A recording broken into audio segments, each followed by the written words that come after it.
দর্শক, এই মানুষটার সাথে পরিচয় করে দিই। উনি আমাদের রিসেন্টলি বন বিভাগের সাথে যুক্ত হয়েছে এবং ভিলেজ টাইগার রেসপন্স টিম ভিটিআরটির সাথেও একজন সদস্য। তো উনি আজকে আমাদের এই জঙ্গল অভিযানে আমাদের সঙ্গী হয়েছেন। ওনার বাড়িতে বাঘ ঢুকেছিল, সেই গল্পটা আজকে আপনাদের শোনাবে। ভাই, আপনার নাম?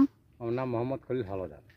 আচ্ছা, তা খলিল ভাই বলেন, আপনার ঘরের ঘটনাটা একটু বলেন। বাড়ির ঘটনা হচ্ছে সুন্দরবনের কাছে আমার বাড়ি, তো ছোট খাল, ওই খাল পাড়ে ওই বাঘ আইসে আইয়ে তা আমার বাড়ির ভিতর আপনি আজকে আমার বাড়ি দেখছেন, তা ওই বাড়ির ভিতরে ওই দরজা টান দিয়ে ওই আমার বারান্দার পিছনে দিয়ে ওই আর কি ফিজের সাথে এবার হামলা দিছে।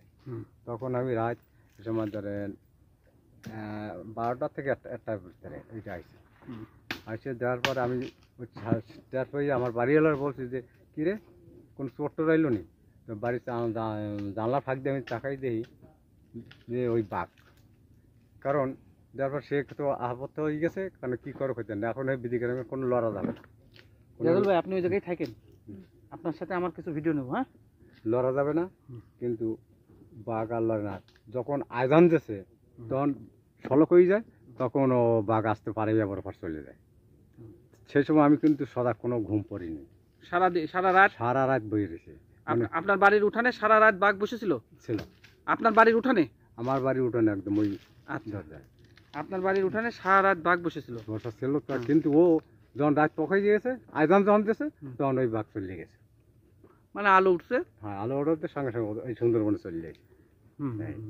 তা ধরেন আমার বাড়ি ওই যখন ওই যে পাচ্ছিয়াল আছে না, ও পাড়ায় তখন ওই খুব যে হাঁস মুড়া নিয়ে যায়, হাঁস নিয়েছে, আমার মুরগি নিয়েছে, সব কিছু নিয়েছে, ভাঙ্গি অর্ডার নিয়ে যায়। পাতিশিয়াল? পাচ্ছিয়াল, পাতিশিয়াল বলে। তার দাস বাঘ। সারা রাত যে বাঘ আপনার শুয়েছিল, আপনি কি ঘর থেকে বেরোয় দেখছেন না জানলা দিয়ে দেখছেন? জানলা দিয়ে দেখছি, ঘর দিয়ে তো বাইরে না, কোনো লাইন যাবে না, তো ধরিয়ে ফেলাবে। এই জন্য আমরা বাইরে না, ওই জানলা ফাঁকতে দরজা দেওয়ার জানলা ফাঁকতে আমরা দেখছি। সেই রাত কয়টার দিকে আসে ও আপনাদের ঘরে?